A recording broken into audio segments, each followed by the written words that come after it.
Very good evening to you. It's 7 p.m. and you have tuned to the Football Pitch live on YouTube. Just as we come on here there, one of our crew drops off, but he's just coming back in.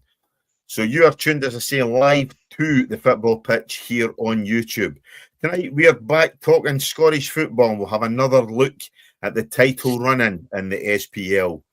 Is that the Hearts bubble deflating? Have Celtic get the momentum, or can Rangers sustain their form since Danny Rowell took over?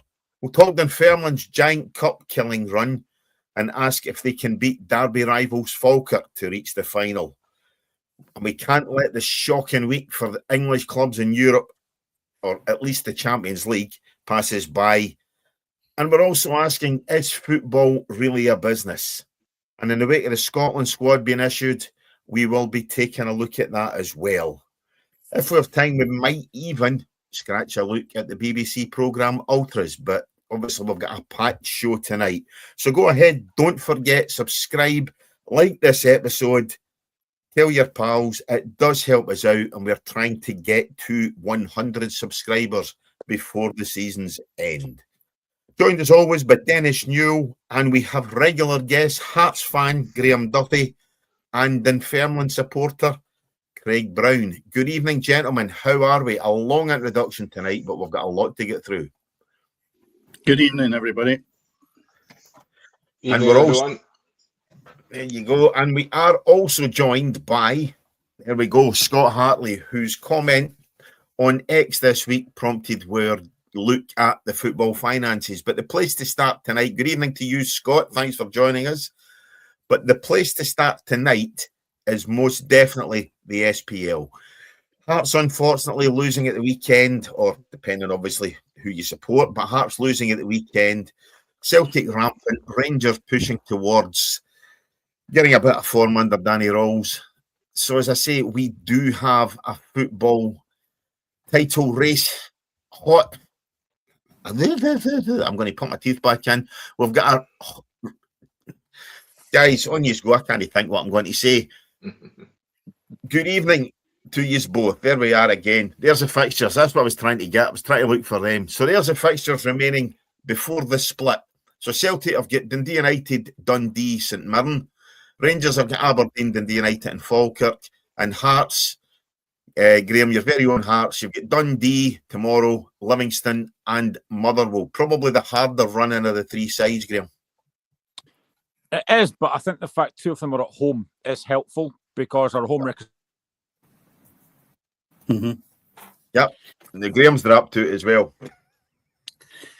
Yeah, definitely. Gremlins in the system tonight. Yeah, I think that Celtic have probably, in my eyes, got the easier run. Now, you might say, well, Dundee's quite stuffy, so is Dundee United. St Mirren, I don't think will be even a test the way they're going now. Rangers, Aberdeen, I think that's a toughie for them. Dundee United could well be that, because the bottom line is they've got to keep getting results, and Falkirk could be a no-brainer, and it's away on the artificial surface. Then you look at Hearts. Dundee's still tough because they've managed to keep their manager, which we all thought well in advance of Christmas that he wasn't going to last that long. Yeah, he's done a great job.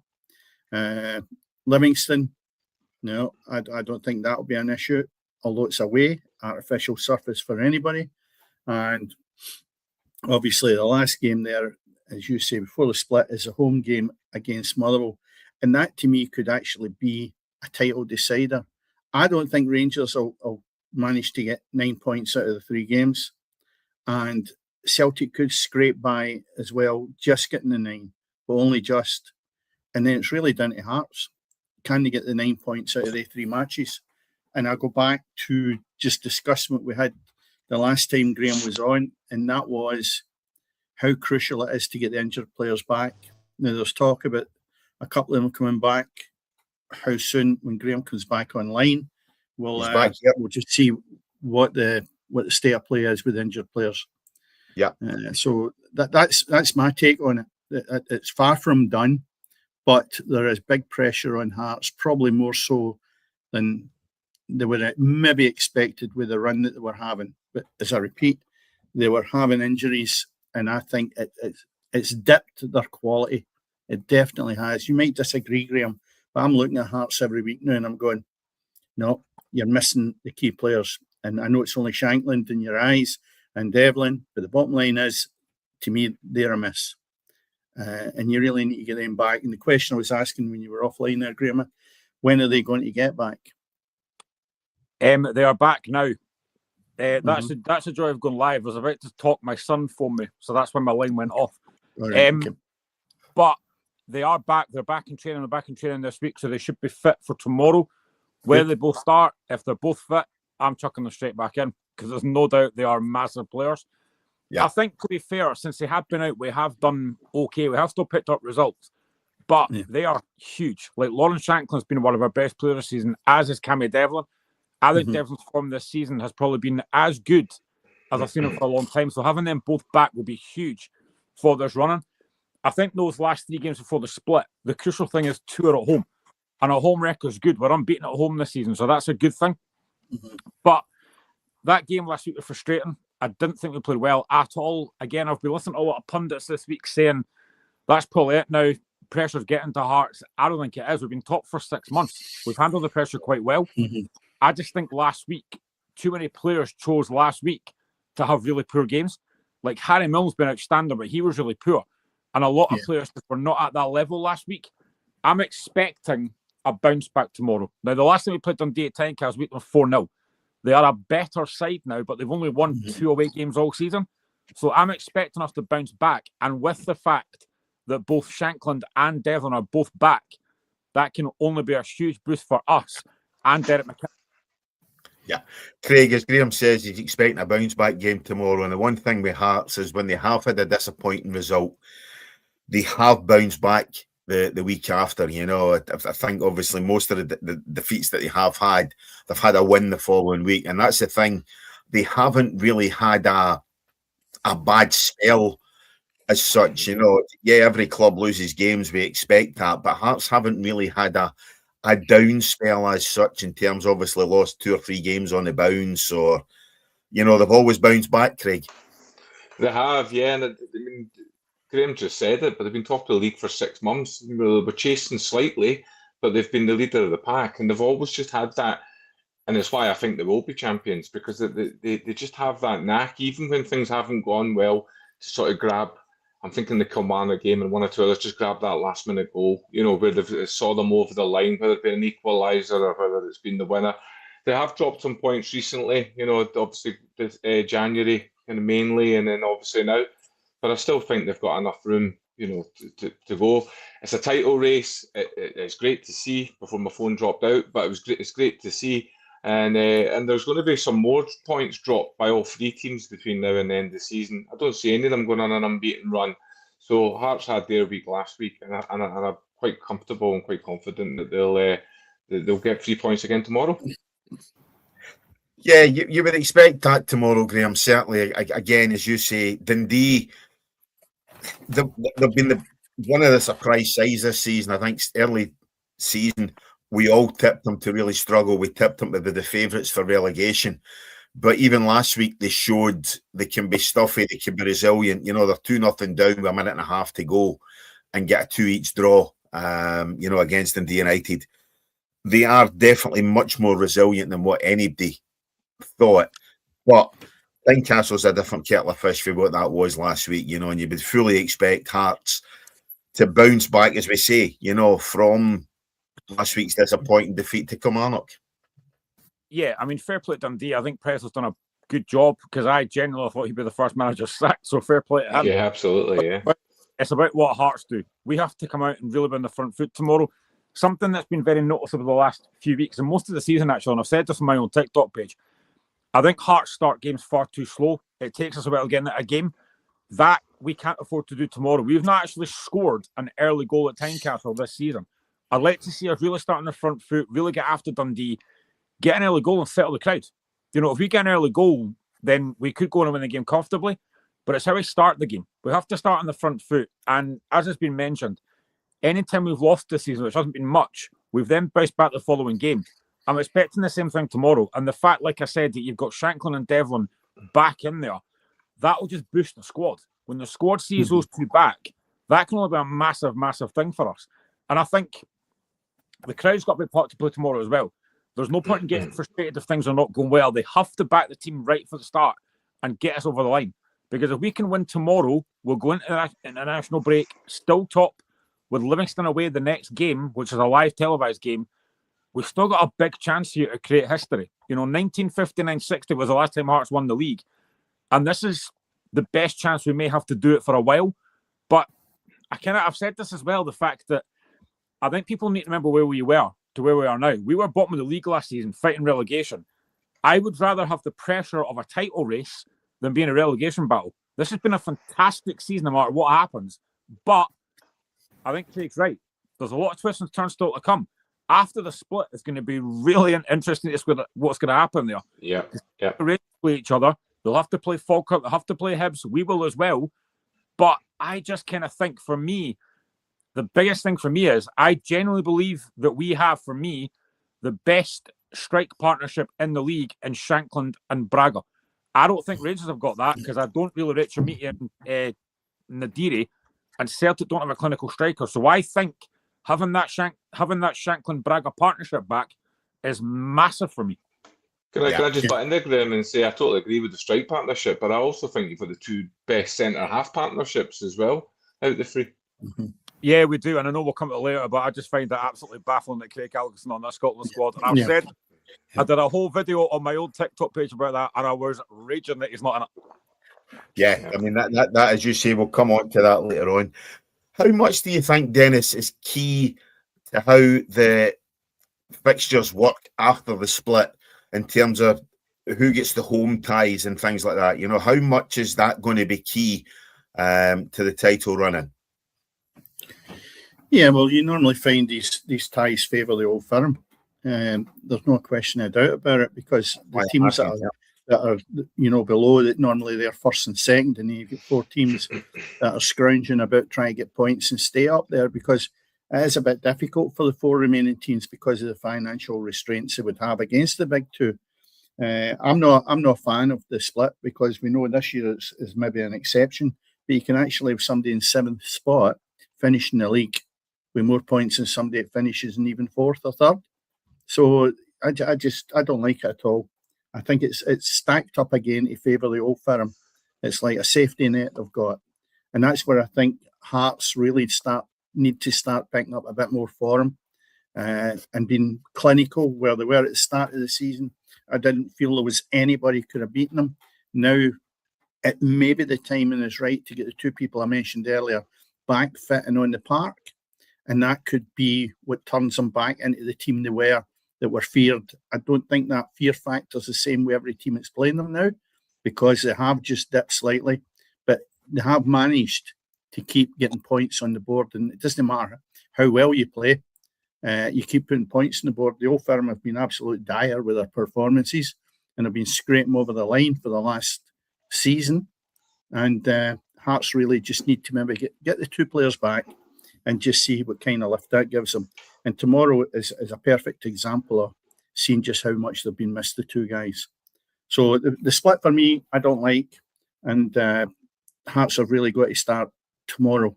We've been saying this all along. They've got to maintain the level they've been at. But, still be at the top with the injuries they've picked up, I think is exceptional. I think they've done really well. And it would be a shame now to get the players back that I felt has been missing to not go in and win this. And as Craig, we're all agreeing in the fact we don't think Celtic and Rangers will go through the rest of the season without dropping points. There's no question of doubt about that, I think, because they're not the finished article by any manner of means. Yeah, I mean, that's it, Graham. People are writing you off, but you're still in that box seat. You're still 2 points ahead at the top of the table, So, I mean, to me, you guys keep winning, keep picking up the points. You still have to be, for my mind, the favourites to go in and lift the title anyway, But I'll ask you the same question about the split. After that split, how key is it that you probably get 3 home games and 2 away games rather than the opposite way about? Yeah, I think it's huge because, as I said, the home record is really good. We're unbeaten at home, so I think it could be massive. Again, another thing that I'm going to sound really paranoid here, But another thing I think is massive as well is in terms of this title race. My concern is, I think I said this last time as well, my concern is that the officials are going to have a big part in this. And that's what I don't want. I do not want to lose out on a league title because of a refereeing decision or a VAR decision. That worries me more than anything. If Hearts slip away based on bad form, fine, that can happen. But if it comes down to a refereeing decision, I will be absolutely raging. So I think that's a big thing as well. But yeah, I'm not a big fan of the split either. I've never been a fan of it. I just think it looks ridiculous when you've got the team in 7th have got more points than the team in 6th, and it just makes us look tin pot. But I've said numerous times, I want the league extended. It'll never happen now. But yeah, I'm not a fan of the split. But I think having a one more game at home could be really crucial for us. Yeah. I'm going to be controversial here, but I actually am in favour of the split. I like it. Yeah, I agree that league reconstruction for me is long overdue. I mean, we do need a bigger, all leagues, but I actually like the drama that the split, when it's a season like this, I like the drama that the split throws up. And I think I'll stop you there. If Dunfermline go up, you need to be here next year when you're sitting in 7th spot. Yeah, but at least if you're sitting in 7th spot, if you you're chasing that, you're still chasing it. Yeah, okay. When the split happens, maybe you're out of it. But by and large, I do see what you're talking about. But by and large, I like it. Yeah, I mean, well, to my mind, all you're chasing the split is games against Rangers and Celtic again, you know. But I mean that to my mind is the only reason for wanting to finish 6th rather than 7th. You know, financially, it doesn't make that much of a difference.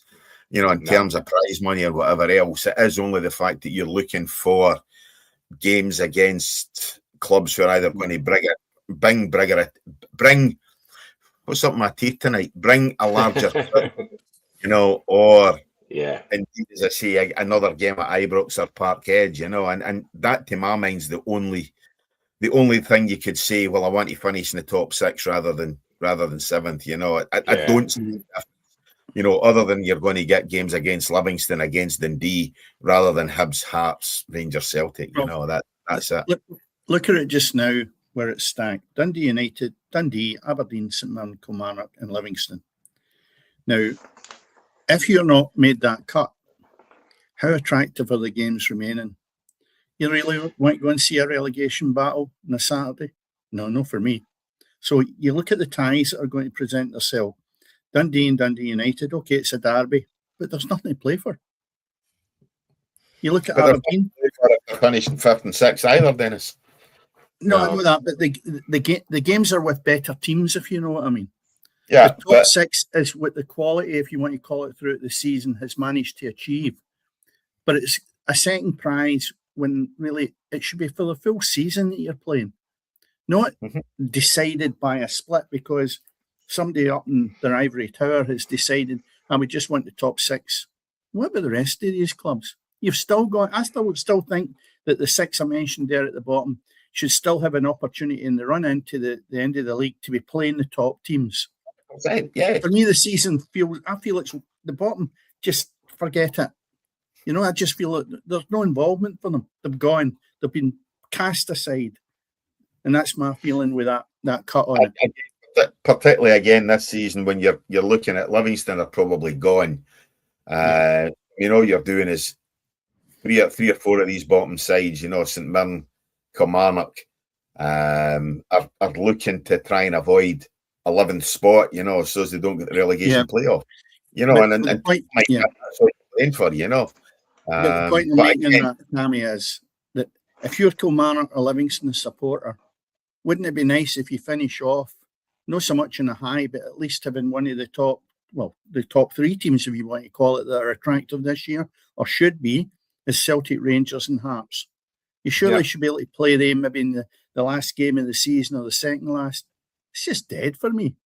Nobody's disputing that at all. And I think, well, other than Craig, but I mean, until such times as we have league expansion, that's not happening. We're always going to have this bloody split, you know, but it is unfortunate, you know. But again, bringing it back to the top of the table, you know, we've got drama at the top. You know, normally we're looking at drama at the foot of the table. This season we've got that drama at the top. We've got a 3-horse race for the title. No, let's be honest, and we can all turn around and say, well, it's because Celtic are garbage or Rangers didn't really start playing until 10 games into, or didn't start picking up results, until 10 games into the season, you know, under Danny Rowe.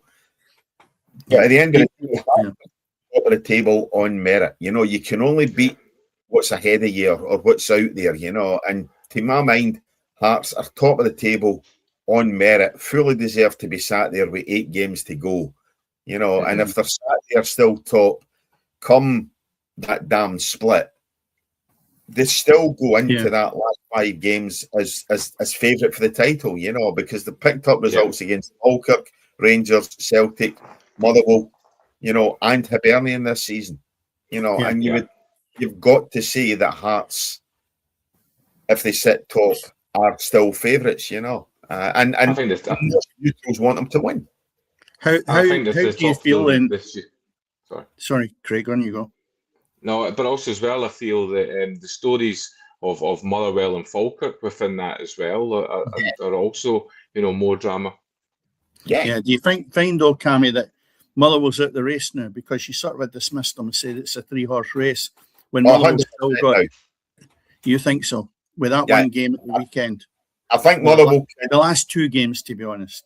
Yeah, I mean, I think Motherwell will still have a say, obviously, because at the end of the day, the top 3 have still got to play them.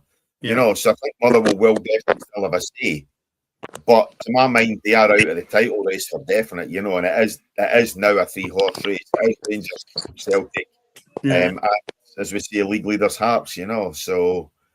But you can't say that the Old Firm, and even Hearts in that point, there's a 10-point drift between Motherwell and Hearts. It's I know it's almost impossible, but it's still possible. It's a 3-game swing plus 1 point or a draw. Now, when they've got to play each other as many games, I think that the next game, if Motherwell don't get a convincing win, then I would turn around and say, yeah, you're definitely out of it. But at this moment in time, if they can beat Hibs tomorrow, then I honestly believe that maybe they're back into it again. Hibs are definitely out of it, but I don't know. I just wouldn't write them off. I would still think that there's a potential second place there for them. It's a slim chance, but it's still a chance. I wouldn't be surprised if they split. I'll start again. I wouldn't be surprised if they split the Old Firm. I would be surprised if they went on and won the league.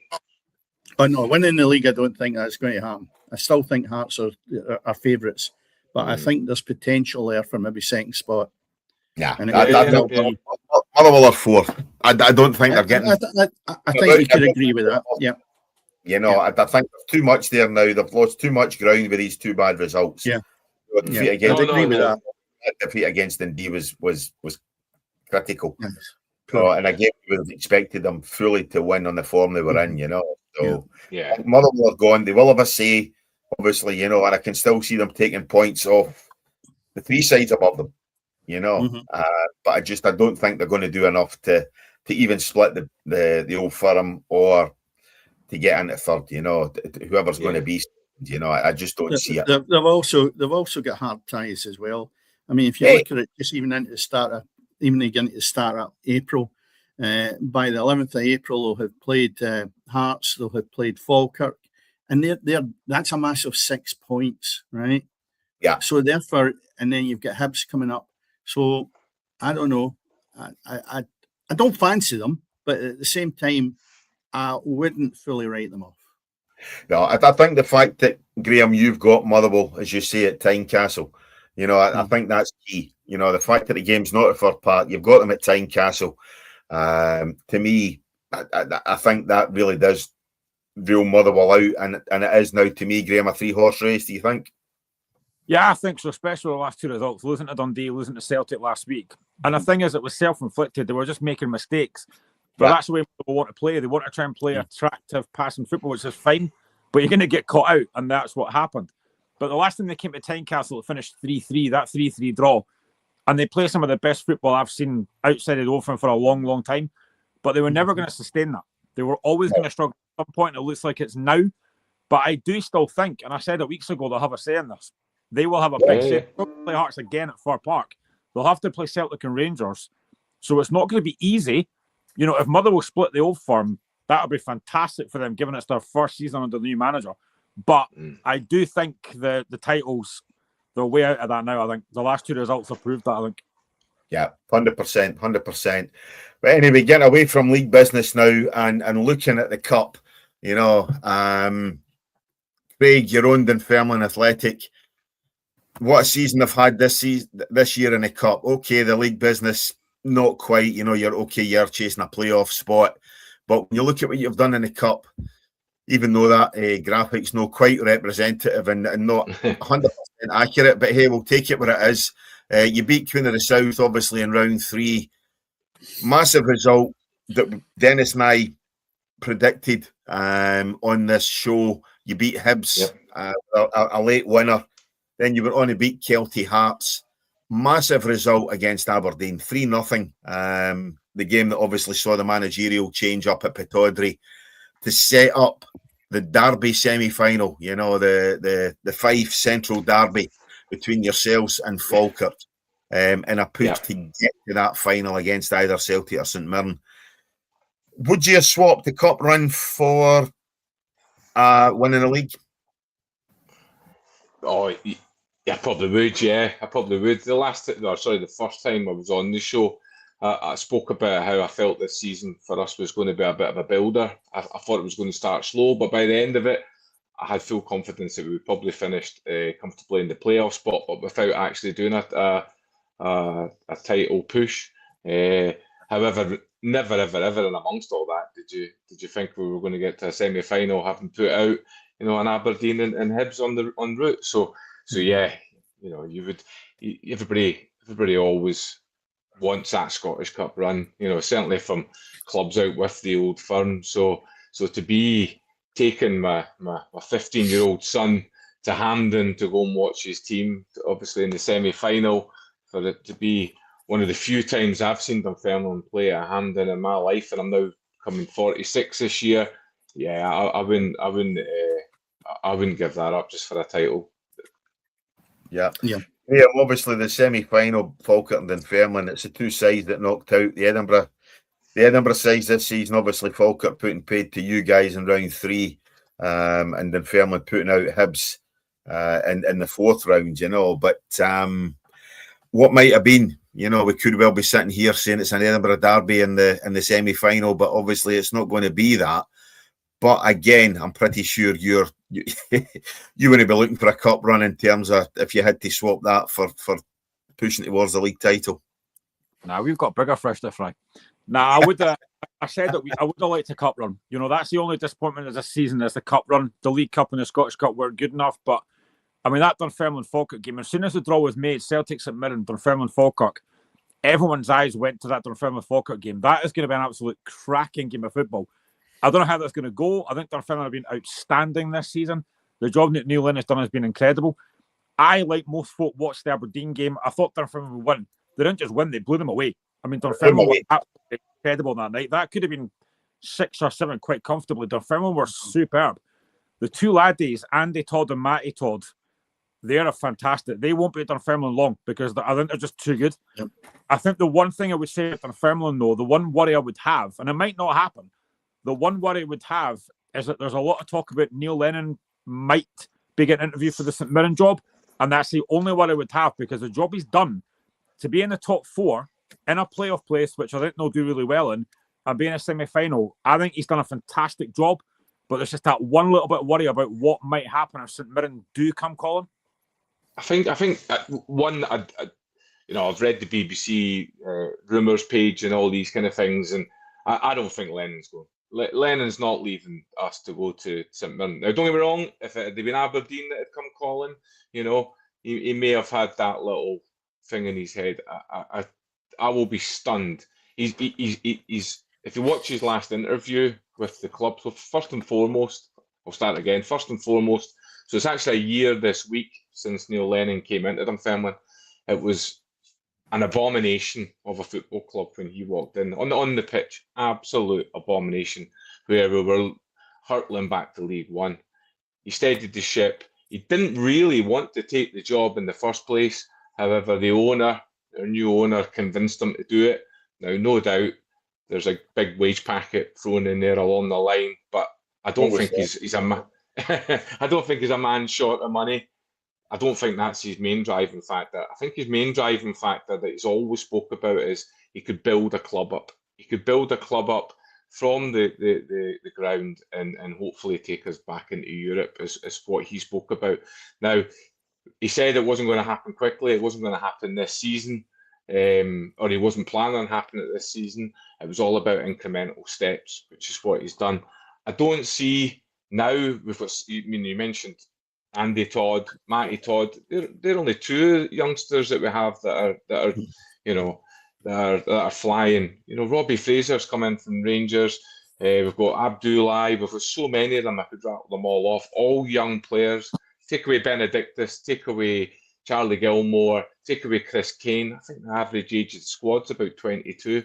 I don't see Neil Lennon being well backed, speaking constantly about how much he's enjoying the job. I don't see him taking a sidestep. Although different divisions were certainly stacked to the club to go to St Mirren, I don't think that's even a realistic. I think it's probably come from just speculation. The thing I'm trying to pick out the boy's name because I can't remember him. It's either Thomas or Maddie. One of the two of them. One of them is an absolute flying machine, and he tore Aberdeen apart going down that channel. What one is it? So that's Thomas. Sadly, Ollie Thomas, he's on loan from Bristol City, but sadly, Raith Rovers game on Saturday, he come off the pitch after 5 minutes, and that's his season over. So, if you talk about actual kind of worries, for me, we only have one fit striker who is the injury prone, Chris Kane, because Ollie Thomas has now been sent back to Bristol City, whose season's over. It's a pity, by the way, because I'll tell you what, that boy's got a future in front of him. Absolutely stunning pace, and the commitment of him is incredible. And I thought, he's got a right future in it. I didn't know where he came from. I've only just had a quick look, and basically quality, real quality. No. And he could have been playing in the Premier League, no problem, at the Old Firm. Without any question of doubt, or at Hearts, he would have got a place. Do you know what, Dennis? He's that, I would say, modern, mobile target man. He's strong, he's physical, he was good in the air, he's holding up the play, he could run channels. He just had it all. Yeah, Craig, can I just ask a question, Craig? I've wanted to know this for a while now, and I've heard a few folk talking about.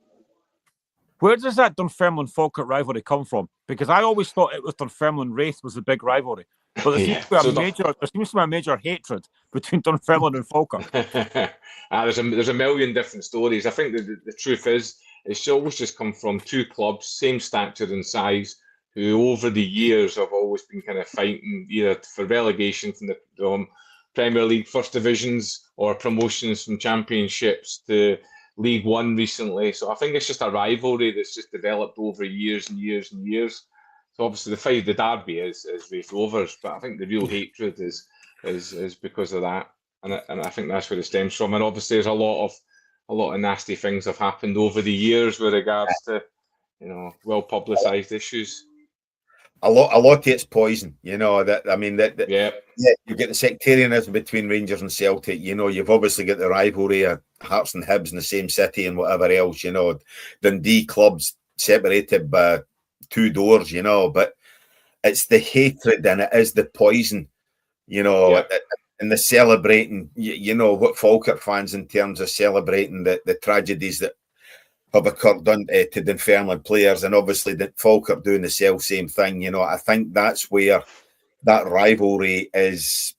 It's just too vitriolic, and that to me is an issue. If it was kept in terms of everything else, if it was kept in terms of just obviously that kind of rivalry, great. But it is that poison and vitriol between both clubs that is very, very difficult to watch. And it's my one worry for the semi is the trouble. I think it's Dunfermline Falkirk is always seen as a rivalry, which it is, but it's never really reported how use the word vitriol, but it's right. It's never really reported in the mainstream media about how bad it can be. and I just hope and I pray and I do whatever it is to do that by the time it comes to Hampden, we're talking about what happens on the pitch and not what surrounds it. Do you know the tickets for that game? Do you know how many tickets your folk are Dunfermline are getting for that? Yeah, so we've both been allocated an initial. It was announced this week, so we've both been allocated an initial 9,000 each, and then obviously more will be released. Now, for me, we'll take more than 9,000. Yeah, 9,000. Where's the rest going to? It should be whatever you want. Split it down the middle, and what you don't sell, the fat cats can have. What's wrong with them? Honestly, shocking. 9,000. Hampden, what are we talking about? 50,000 roughly? 50,000. Give or take. So the clubs get 18,000 of that, so you get 34,000 tickets. I suspect behind the goals will probably not be factored in there, and I think they'll probably open up those sections as it happens. That's what happened the last time. 2009 was it? But yeah, there'll be a lot of corps there and comps and all sponsors, and there'll be a lot of that as well. Yeah. And amongst all that. Pretty much what they're saying is it's not going to be a sellout, so that's why they're holding tickets back not necessarily for the, as you say, Dennis, for the fact that's and everything else. I'm just looking at the Aberdeen game for a home game for yous, and you look at it. There was over 10,000 at the game. Yeah. Right. Aberdeen bought. And I think, I don't know what Aberdeen brought down. I think maybe 3,000 or something. Yeah, about 3.5.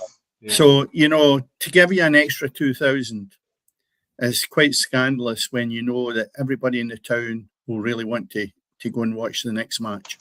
I think rival fans want to see that as well, to be honest. Yeah. Well, without a doubt. Yeah. Without a doubt. Yeah. But I know people. Why do you not make it split a bit better?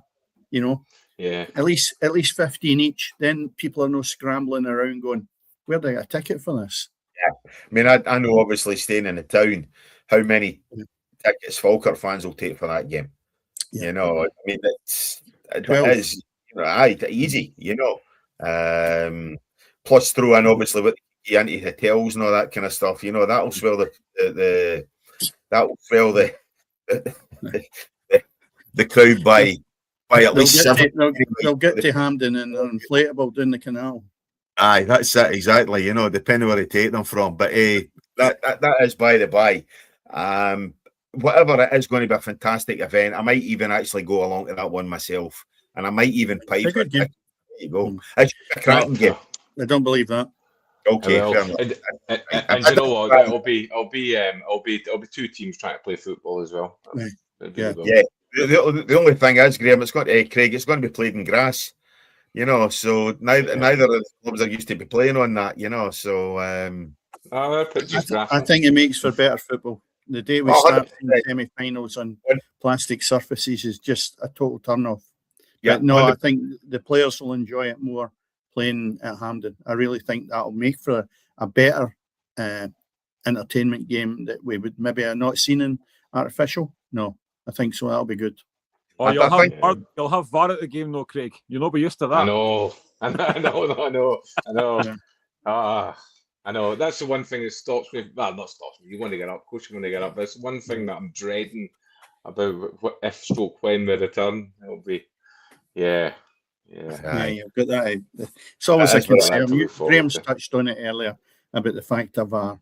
And it is really quite disappointing that a tool there that we've got that should improve the game is a worry and a hindrance that you can have so much enjoyment out of a goal being scored and then 3 or 4 minutes later your legs are just chopped off. I think it's terrible because we have got officials who are not operating this properly. But I think that's for another night when Hearts get a bad one come shortly because it's on the cards, Graham. There's a step on one of these bad results will crucify you. It's more a case of when rather than if, isn't it? Which is a sad thing. But no, I think it is right. It's great that it's been played at Hampden Park and they're not taking it somewhere like Easter Road or Tynecastle, in terms of where you're going to get a sellout. I think both clubs deserve for that game to be at Hampden, and I think that's fully right. One thing quickly before I look at European fixtures, I do a wee bit of work occasionally for Quality Radio. I'm actually at Starts Park tomorrow for the Wraith Rovers Airdrieonians game. But I was asked to cover the Challenge Cup final. I know this is a complete aside. I was asked to cover the Challenge Cup final for the station, and I'm going to be going along to Firhill to cover the final between Inverness Caledonian and Wraith Rovers. Yep. Why the fucking hell has that been held at Firhill? I have absolutely no idea. It's the first thing that Absolutely no idea. You've got Wraith Rovers and you've got Inverness. Why is that game not at Perth? You know, well, Perth, Dundee.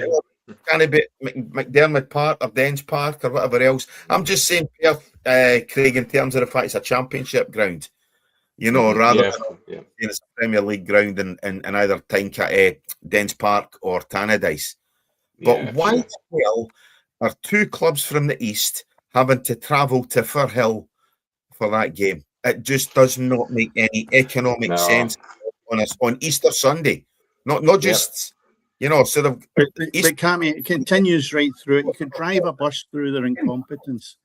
Tuesday, the 24th of March, Stranraer are playing Clyde. 7:45 kickoff. Seriously? I know. Who in the SFA or Scottish leagues that are all joined together at the hip at some point or place make these decisions? And what you're saying is absolutely shocking. But so is that for a Tuesday night. Stranraer playing Clyde. Talk about a couple of weeks ago, you're going against Stranraer as well. You know, just these games that need to be made up during the week. You know, if we have an abandonment or whatever else, can we no start looking at doing something about a weekend fixture? You know, when we've got gaps in the. Well, could do it whenever these friendlies are on for a start off. It's, you know, absolute madness. But anyway, that and at the same time, clubs are obviously, you know, every penny's a prisoner when it comes to the clubs. So. Yeah, a lot of these clubs don't have a pot to, you know what, in, you know, but. That's by the by. Anyway, taking it from the ridiculous to the sublime, you know, when we look at what we had in Europe this week, English clubs in Europe, that's a reasonably accurate graphic this week. You know, Liverpool, your own Liverpool, Graham, going through 4-1 eventually on aggregate. Obviously losing the first leg 1-0 over in Turkey, but very, very convincing home victory at Anfield 4-0. Arsenal, an absolute storming goal from Eze, seeing off Leverkusen 2-0 at the Emirates and getting a fantastic 3-1 victory against there. But the top for me of the Champions League was the elimination, and not just the elimination, but how they were knocked out. Man City going down an absolute doing to Real Madrid. Newcastle, the less said about their 7-2 defeat to Barcelona, the better. Same token, Spurs put up a bit of a fight, you know, got a 3-2 victory at the Tottenham Stadium, but that wasn't enough after their humiliation last week in Madrid. And the big one, Chelsea, they didn't even show up, you know, and losing 8-2 on aggregate. You know, yes, the English clubs in the minor competitions all went through, but for England to lose 4 of its 6 representatives in the manner that they did, it's not the best league in the world, is it, Graham? Well, the so-called best league in the world. I mean, I actually don't mind watching the Premiership. Obviously, Liverpool are vested interest for me. I thought we were our best performance of the season on Wednesday. Where it's been all season, I do not know, but it was much better. But I felt a bit sorry for Newcastle because I thought first half they were excellent, but then they got taken apart. Man City had a uphill battle against Madrid, being 3-0 down for that first leg. But I generally cannot believe that Liam Rossinier has got a job like Chelsea. That guy could not look more out of his depth if he tried. And then you've got 3 minutes to go. You are 8-2 down. He's bringing a sub on, and he's writing instructions in a little book. What are you writing in there? You're getting pumped. What are you writing?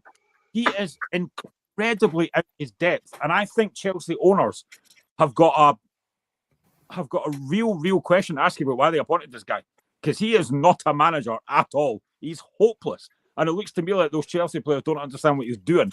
Even his interviews, his interviews are priceless. The whole thing about the referee when Paul Tierney was in the middle of that huddle and he's saying, my players were respecting the ball. What the fuck are you talking about? Seriously, you appoint this guy. It is but honestly, it's just... Chelsea were embarrassing, absolute embarrassment. Fair play to Tottenham, they did show a little bit of fight and heart. Man City, as I said, went out, but I mean, generally, that Chelsea one just baffles me how that boy's got that job, because he is useless. Yeah, I look at the results and I actually think, and I question the sanity of football. Barcelona, 7 goals against Newcastle, 7 goals. The other ones, when we look at it, we aggregates is Germany, but we'll just keep it to the British teams. And you look at that, 8-2 against Chelsea, and the point Graham's making there. Some of these players are on over £100,000 a week, and they're losing to teams by 8 goals over 2 matches and 7 goals.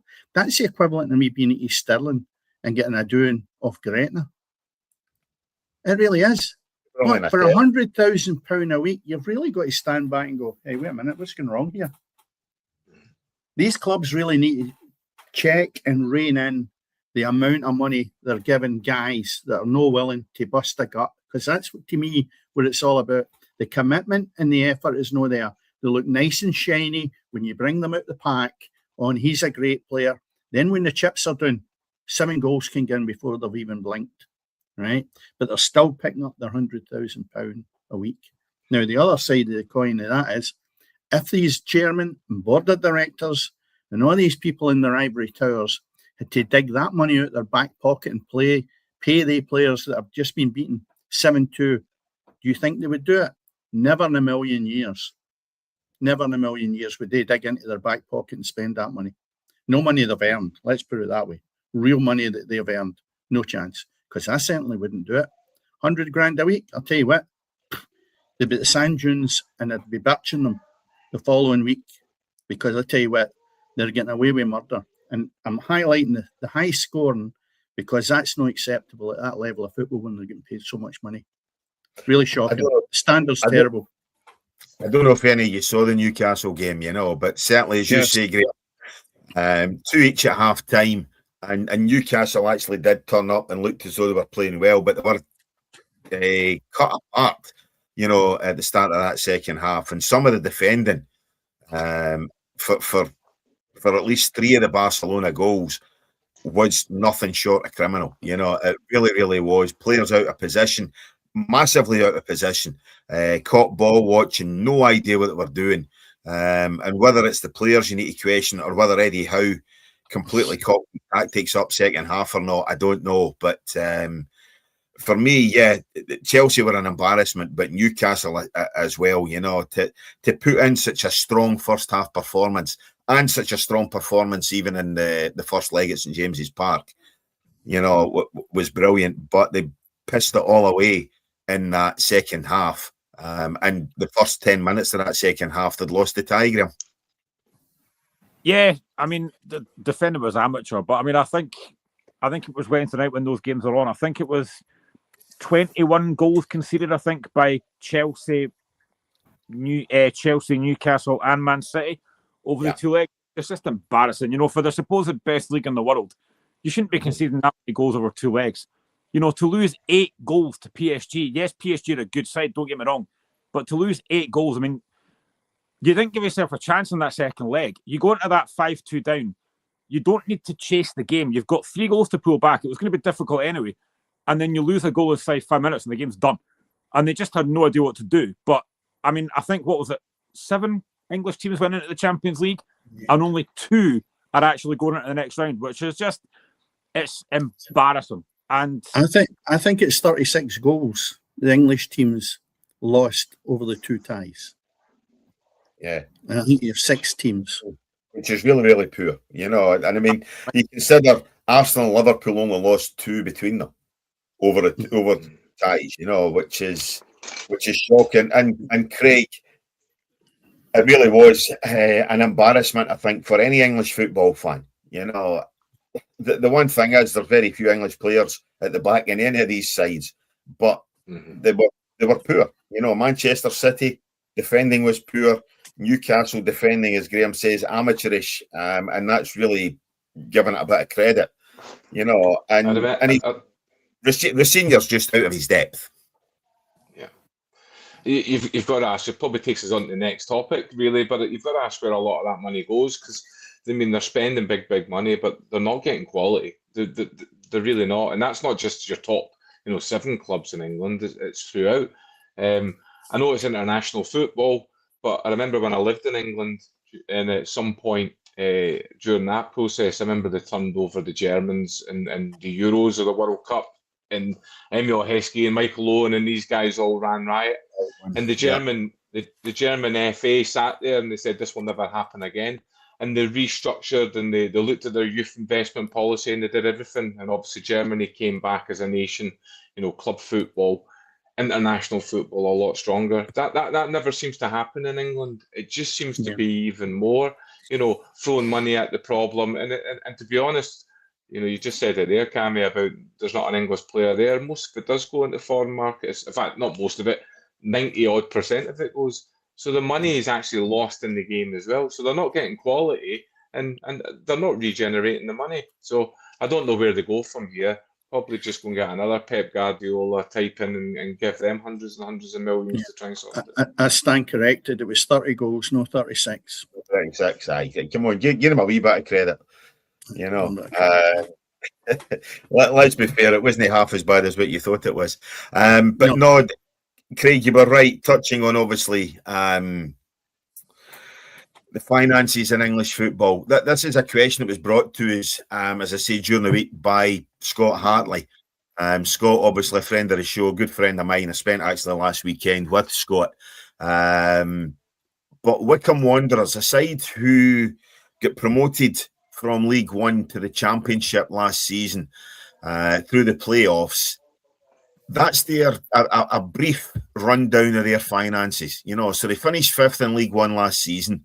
As I say, came up through the playoffs. The club's lost almost 10 million, which has gone up from a loss of nearly 4 the season before. They've invested, it says, an infrastructure spend of just short of 10, 2.2 million on player purchases. But when you look at that borrowings, they borrowed on over £20 million last season. Now, a club coming up for League One into the Championship, and it does beg the question, number one, how sustainable is this to be able to continue? Because unless Wycombe got up to the Premier League, and certainly they don't look like doing that just now, they ain't going to be getting the assets or the money to clear these borrowings. You wouldn't have thought, certainly sitting in the bottom lower reaches of the Championship. So how sustainable is it? And also, why is football, which likes to portray itself now as a business, not treating itself as a business when we talk about the money that some of these big clubs are throwing at transfers and whatever else? Chelsea look as though they're going to get some kind of embargo for certain breaches of financial fair play, it would seem. But as I say, it was this Wycombe's finances that prompted Scott's question. How sustainable is this, guys, over a period of time? See, if you look at that, that's mismanagement of a club, and they deserve everything they get. Because if you look at it, they would know the long-term loans and what the interest rate would be, the commercial loans, etc., and the short-term debt. All that should be hauled back, right back to finishing 5th, that you don't get to that 4th column along there. Wage bills, investment, and other expenses. Well, I'm sorry, but you don't spend 9.8 million, or they've got a loss of that, when you look at only having spent 2.2 million in players. Infrastructure, if that's to improve the stadium, I don't honestly know. I'm making an assumption it could be. Well, that's okay. You've £10 million there that needs to be built into it. That's nothing to do with their ambitions, in my head, on the playing side when they've only spent 2.2 million. So in reality, it's 10 million for building. If they built that to a stand, which is acceptable in my head, and just over 2 million, it's the loss of the other 8 million that concerns me, that they've allowed that to happen. I would say 2.2 million is not a bad shout for player purchases. Have they lost the plot with wage bills? That would be my concern, that it's lost 10, 12, 13 million, say 13, £7 million to that total of 20 million that we're assuming. So why has that happened? And that's where I would look at it in a bit more depth and say, let's cover that column there, investment and assets, right? Somebody's lost the plot there with the remainder of that money to be at 20 million. And if that's the case, then I've no sympathy for them, because the guys that are probably in that board will be successful businessmen themselves, and they've allowed that to happen as if somebody's going to come in with a magic wand and just clear that debt. £8 million is a massive amount out with what your real spend should be. Really massive amount. Craig, you followed a side who almost went out of business a number of years ago. They're now obviously a successful Premier League club, and a sustained Premier League club in the shape of Bournemouth. I mean, they almost did go out of business, I think, on the last day, and only a few seasons ago, But they weren't talking these kind of sums of money. It was obviously what football was a business, and we talk about what we do in Scottish clubs here, in terms of obviously they're self-sustainable and self-financing. But if you're borrowing £20 million to basically cover a 9.8 million loss and obviously 10 million of whatever that infrastructure is, and I know it's showing a stand, but we don't training. I know that. Yeah. That's just a graphic. It just things were troublesome at Dean Court, as I say, when you were following Bournemouth. Yeah. Now they have reached the promised land and they are sustainable almost, and they're looking to build stands and whatever else. But if you're losing that kind of money as a League One club in a push to get towards the Championship, and let's be honest, Wycombe Wanderers are not a big club. How can you justify that kind of thing? And I know Dennis is saying, they deserve everything they get. It's the fans again that you've got to feel sorry for. Yeah, they're the ones that are going to end up out the buckets. But also as well is it just, I mean, that's one club. I'm pretty sure they're probably not even the worst, but it just reeks of keeping up with the Joneses with me. It's just, other clubs are doing it, we'll do it. And it just seems to be a culture of overspend. But I've never run a business in my life, and I've never been involved in anything like that. But that can't be sustainable. That's a self-destruct button, Craig. Yeah. If they're allowing themselves to be deluded that spending that kind of money will get them to the promised land, then they need to get a reality check, because that's not running a business, a viable business. And when you're looking at what they're doing, it's not about throwing money at players, going by what they've spent. It's the whole infrastructure of that club. And you can't, in my eyes, see where they are in the league. If they were a championship club and they're pushing for the Premiership, by all manner of means, go for that. But where they are placed with £20 million, there's no pipe along there that the money's actually going into the top to top that up for them. Yeah. Well, when Bournemouth and Brighton did the same thing, when they were in League One, there was a pretty similar to what Hearts have just done, really, but they put in a 5 to 10 year plan of investment, of structures, of processes, and they didn't budge from that.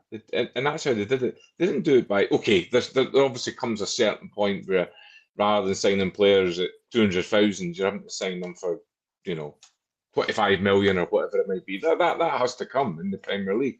But that's not where it started. And it didn't get started by putting club into debt and basically insolvency, which is what that looks like to me. Yeah, so that's what Graham's saying as well. That probably won't be the only club that's in that situation as well. Oh, as I say, since Scott sent me that post, and as I say, there's a guy called Kieran Maguire on X. Follow him because he does seem to put quite a bit about finances, and he's shared other clubs' accounts. But as I say, it was that one that led Scott to asking the question about how sustainable it was. And yeah, Wycombe aren't the only club within that situation, and as I say, you look at what Chelsea have done. Chelsea have overspent massively, and there's an argument there about Chelsea have breached financial fair play but haven't had a points penalty, whereas Everton did also breach and get the points penalty and whatever else, So as I say, he's a good guy to follow. I know obviously Graham yourself, you're on X. Craig, as I say, if you want to read some of his stuff, as I say, is a guy, Kieran Maguire. Very, very interesting there indeed. But Graham, I mean, obviously before Wallace Mercer, Hearts were in a similar situation. You know, you guys looked as though you were up shit street as well, you know, and it's the fans who are the ones who end up suffering, you know. Yeah, clubs, local businesses and whatever else, you know, but ultimately the fans, if the club does disappear, they're the ones who lose out on a Saturday afternoon, lose out and everything else. So these custodians of the club, they have to take better care of it, Graham. Yeah, and I think as a football fan, I've seen this numerous times over the years that clubs don't really live within their means because owners think we're chasing our dream here. We need to try and bring in the best players, but then it's not sustainable. I've seen it numerous times that teams go under, teams go into administration. I mean, all you've got to do is look at Gretna. They came up through 3 leagues, through one person's dream, Brooks Milson, and then when he passed away, they were done. They had nothing else. They had nothing else sustainable. Mm-hmm. It is difficult because as football fans, we always want to see the best players and stuff. But you've got to spend means. It happened to Motherwell years and years ago as well. They were bringing in players they couldn't afford. It happened to Dundee when they were bringing in guys like Cledo Caniggia, Fabrizio Rabanelli. They couldn't afford these guys, but they chased a dream. It always happens. Liverpool spent £450 million in the summer to improve a squad that won the league last season, and they're sitting 5th. It doesn't always work. I think that's where we're in Scotland. I think that's where we've kind of, you know, after the Ravanellis and the Canisias and all these kind of guys came, I think we sort of did reset ourselves. And maybe it was Celtic that kind of brought it along to be fashionable. But we sort of kind of said, well, okay, our clubs are never going to be, you know, these big wealthy clubs, and our league's never going to be the best. So what we'll do is we'll look to produce players, develop them, and we'll sell them on for big fees. Because that never really seems, or you know, that never seems to happen in England. They always just want that end product, and they're willing to pay, you know, and get themselves into debt and all these things for that. The only thing I would say about that is tell that to Dumbarton fans and Inverness Cali Thistle fans, you know, who it's that dream, you know, and you see what that's done to them. Dumbarton obviously struggling in League 2. Cali Thistle have just come out of it. If you listen to Duncan Ferguson's book or read Duncan Ferguson's book, if some of you guys are traditionalists, you know, he details some of what was going on at Cali Thistle. And it's absolutely frightening what was happening up there in terms of the way they had to really start cutting the various budgets, you know, wage budgets, tea budgets, transport budgets and everything else, you know, because they just made such a shit show of everything up there, you know. So ultimately it's the fan who ends up suffering, you know. But no, as I say, it's just thanks very much, as I say, to Scott for the point. As I said, obviously Scott's a good pal, but as I say, it was him that had sent me the question just to indeed ask how sustainable that kind of stuff is, you know, and I think we're all in agreement that it's definitely not sustainable beyond one season. You know, if you don't get anything, then you're kind of snookered, you know. But Dennis had just switched his camera off there, and I was just going to come to him and ask him about his rant about the Scotland squad. Do you want to do that on mic, Dennis, off camera, you know, or are you going to leave that for next week? No, I'm going to do it now. Right, no bother. I thought we were okay battery-wise. Sorry about that. I had to go and put the charger in. We obviously this week, start of the week, the Scottish squad was actually announced for the friendlies that we've got coming up. Japan, Cote d'Ivoire, and how do you pronounce this? Curaçao or whatever they're called, which is in Curaçao. That's in May, right? Yeah. Well, firstly, why are we going down to Everton to play a game? 31st, we're going to Everton's ground as a nation to play in a friendly. That's the first question. Why? Surely when we have made the World Cup, the best we should be doing is throwing the doors open, right? And letting everybody in, every man and his dog in there, instead of going down to Everton. One of my colleagues at work asked me to go down there. And I said, no, I'm not going down to, I'd love to go to the new Everton Stadium, which I will do at one point, but I'm not going down there to watch Grant Hanley playing. There's no way you couldn't pay me to watch Grant Hanley playing. Hey, You wouldn't go to Easter Road to watch Grant Hanley playing. Come on. No, you're right there. I'm leaving it at that, and just Biggin gets enough batter. I'm sure he's the nicest guy in the world, but we're talking not about personalities. We're talking about performances playing with the Scottish team, which is important to a nation, not just one or two people, right? If we look at this, and if you look at the Scotland squad, right, you then look and say to yourself, hey, what's going on here? The opportunity to play on these friendlies, two guys that have done exceptionally well for Scotland this year in this form of Hearts. Mm-hmm. Why are they not on the squad? And at Shankland, if he's back, he could have held the squad back and left a place for him to build up his fitness, because we need him in the Scottish team. So there was potentially 3 Hearts players that he swept them under the carpet, and we will never see what they can do for us. I think it's terrible, absolutely terrible. When you actually see the squad, we went to Europe, and it was an embarrassment. And you would have thought between then and now he would have improved that squad quite dramatically, or at least taking a few risks with the likes of Halkett and people like that. Why not? I'm not quite sure how to help you with that. That's Alexa saying that she can't even help me. So what chances, Steve? So what chance have I got? That's her talking about the actual Scotland team. I can't help you with that. So the thing is, there's an element where you say to yourself, how are we going to improve, right? If that is what he's bringing to the party. Nothing.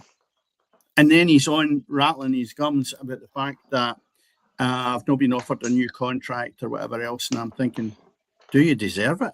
Because I'll tell you what, it was only 2 games in real terms away from getting the sack if he hadn't qualified. I think he should have been quite quiet about this, gone and seen how good he is in the World Cup, and let the SFA come to him with a begging bowl to stay. And I'd be delighted if he can get us through this. But see the squad he's got, sorry, nothing fresh in it. He's got the young lad that's farmed out for Rangers at Curtis. Finlay Curtis. Yeah. Vinty Kelly. No, sorry. No, nothing fresh. He's still got Hanley in there. He's still got McKenna. He's still got Ralston in there. And I say to myself, you're not making any attempt to actually make this squad better. If you think that is a finished article that you've got with that squad, you're deluded. And I don't want a Scottish manager that's deluded. I want somebody that's willing to take a wee chance here and there. There's three internationals coming up that are friendlies against no major opposition. If we don't win them, it doesn't matter. But imagine he finds out that Halkett is 10 times better with 1 leg than Hanley is with 2. And Hanley's been out injured as well. It's no matter even giving him too much stick. He's not kicked a ball in ages. You know, and Nope. He's gone. These people that actually are not fit for purpose of what we need going to the World Cup. No. I could rattle on all night, but that's my half rant. Graham, I know you were opinionated about it as well. Yeah, I mean, I just think Craig Halkett's been outstanding for Hearts this season. The one thing about Halkett was always his injury problems, but he's over them now. He's been phenomenal. One of our best players this season. Grant Hanley's not played in 6 weeks. Craig Halkett's playing every week and being consistent, and he's not in that Scotland squad. You've then got Harry Milne, who's been outstanding for Hearts again, not in the Scotland squad. You've got Hearts players and Motherwell players that should be in that squad, and you are still picking guys like Grant Hanley and Anthony Ralston. You look at the goalkeepers as well. There's only 1 goalkeeper actually playing consistently for his team, and that's Scott Bain. I get the fact that he wants to be loyal to certain players, but surely in friendly games it's a time to experiment and try something different. But it's the same squad you're looking at thinking, and I'm not Scott McTominay and John McGinn don't need to be there. We know what they can do. They're going to the World Cup. We know what they can do. They don't need to be. Why not freshen it up and give other guys a chance to show what they can do? And the fact, this sounds like I'm ranting here, but the fact is, you've got a team that is top of the table with, for me, one of the best Scottish centre-halves, and he's not in that Scotland squad. And again, I look at John Souttar. He's not had a great season. Why is he still in there and Craig Halkett's not? I just think it's crazy. Well, you could say the same with McKenna. I mean, for me, McKenna's never turned up for Scotland. And you look at again, we go back to the Hearts thing. Why has he not chosen these people? Even to just give them the opportunity and know that he wants to keep the other ones in reserve. He's got that much faith in McKenna, Hanley, Suter, then go with it. But if he doesn't try other people, how are we going to improve as a nation? Because we are not the finished article. And the games we have got in the 3 matches against Haiti, Morocco and Brazil, we'll not win any of them with that squad, with the defence that he's got. And the thing is, as well, is that I go to all the home games, as you know. Is the signal gone, Cammy? And people are paying, and people are paying good money. What Now, have you got up there now? Yeah, I was expecting to go along to Hampden on Saturday and maybe see a Halkett, a Walsh, you know, a Barney Stewart, a Milne, something like that. That's you expect to see a little bit of freshness, a little bit of, you know, we're just looking at other ideas. And once again, fans are going to turn up, paid good money to go and watch it. For what? To see what we already know. I also find it very ironic that Harvey Barnes turned his back on Scotland to play for England, and he's not been selected in their 35-man squad for the friendly games. I find that. But show me. Let's look at how much encouragement did we give him? How much of a selling tool was our nation and going to that guy and saying, we're out with a begging bowl? And to be honest, I would be out with a begging bowl because what we've got up front is powder puff. It really is.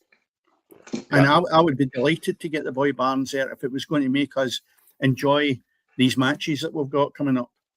You've got to have the selling ability that you make players think this is the right choice for you, son. You're not going to get into that squad. Don't feel it the wrong way, but how would you like to play in the World Cup? Because it's your one and only chance. Come and play with Scotland. And then you look at Shea Adams and Lyndon Dykes. The boy Conway's not getting a chance. Hurst a touch yet. Finlay Curtis. They're not going to win any games for us. I also don't want to be horrible here, but why is Andy Irvine in that Scotland squad? Yeah. It's a mystery to me. Mystery. Strange. Yeah, I mean, Jack Henry, obviously he's not playing his trade at any level at all, you know, but I think he still maybe merits an inclusion. Hanley's beyond me. Suter, yeah, we know what he can do. McKenna, you won. You know, you're definitely right. Dominic Hyam, Rex are decent this season, you know. And the times I've seen McCrory, I don't mind him. You know? Hyam being there because, again, we're having a look. It's not to say he's going to be at the World Cup, but we're having a look, so I don't mind that. Yeah, but I mean, listen, Graham, I know obviously there's folk going to say, you know, a wee bit of self-interest with Hearts and things like that, you know, but I cannot see why the likes of Halkett isn't there, you know. I get, obviously Shankland's out injured, you know, I get that. But to me, would you rather have Curtis or Shankland in that squad? You know, would you rather have Lyndon Dykes or Shankland in that squad? Would you rather have Shea Adams or Dennis Newell in that squad? You know, it's one of these things. You know, I mean, it really is. I might throw my hat in the ring if Hanley's still playing.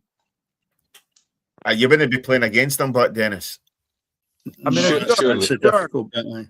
If you're Haiti or Brazil or Morocco and you're looking at, I know this won't be most of it will be the Scotland squad, but if you're looking at that Scotland squad and seeing Shea Adams, Lyndon Dykes, Tommy Conway, George Hurst, you ain't worried about that because they're not going to score you goals.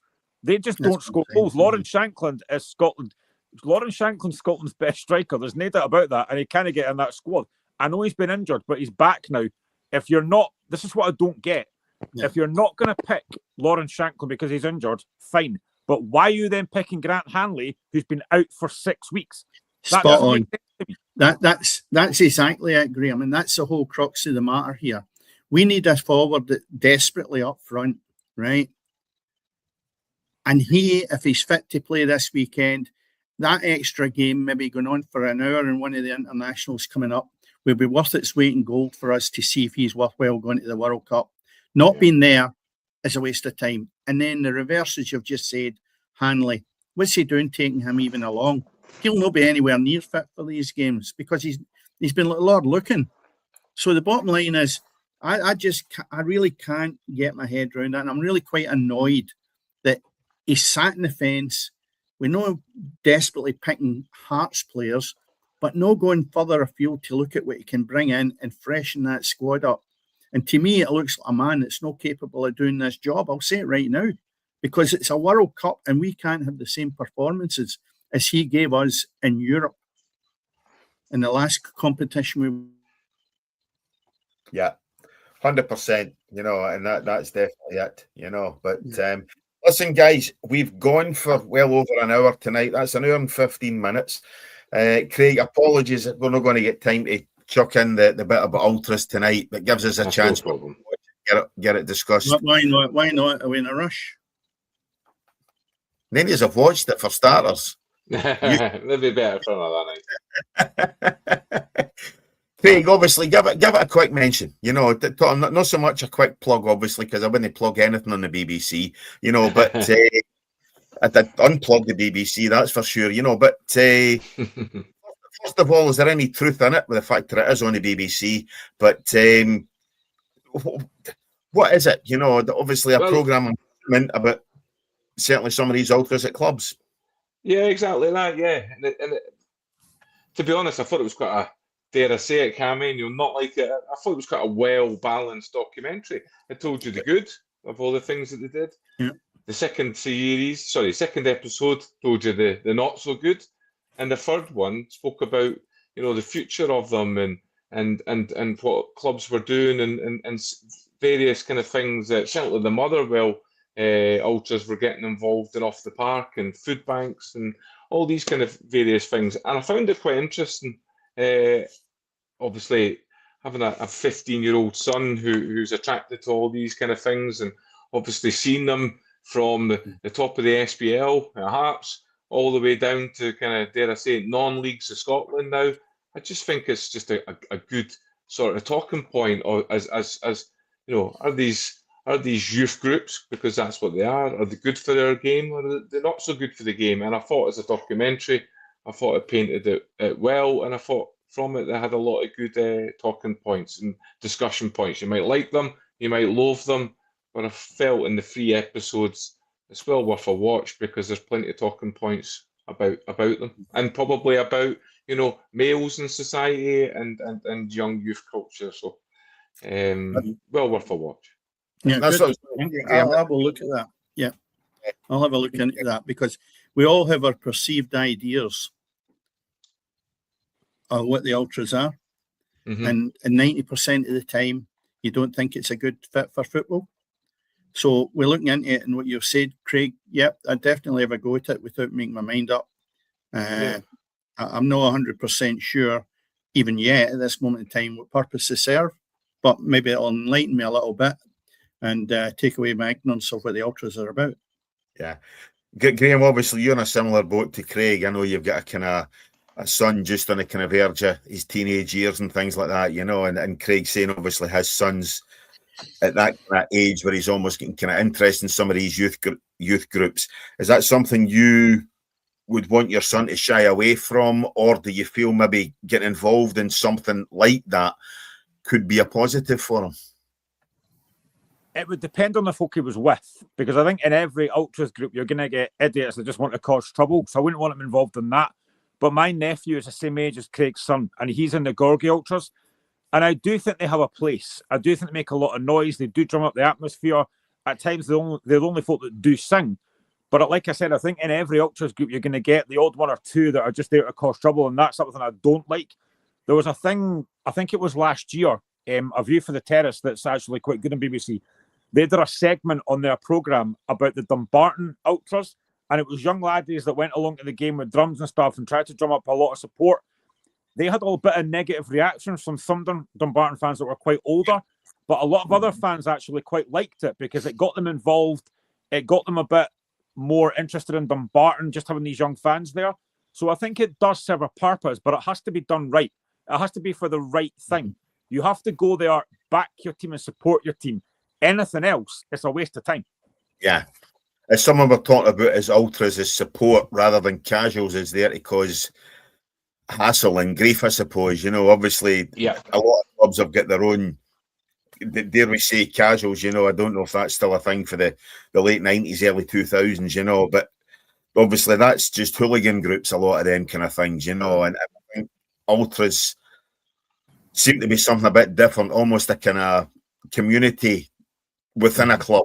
You know, that to me is fine. You know, but when you're talking about like I've seen on social media a lot of Rangers fans, and whether it's coming back to the game against Celtic and the trouble there, are against likes of the Union Bears, you know, and I don't know if they'd be considered ultras or casuals or just troublemakers or whatever else, you know, and I think we're in danger maybe of getting supporters groups within clubs fractured, you know, if you're talking about you're going to have all these groups within clubs, and that to me would be something I would be very wary of, you know, as to whether that could be deemed negative or positive in terms of, well, I belong to the ultras, but I'm not with the casuals, or I'm with this group, or I'm with that, you know.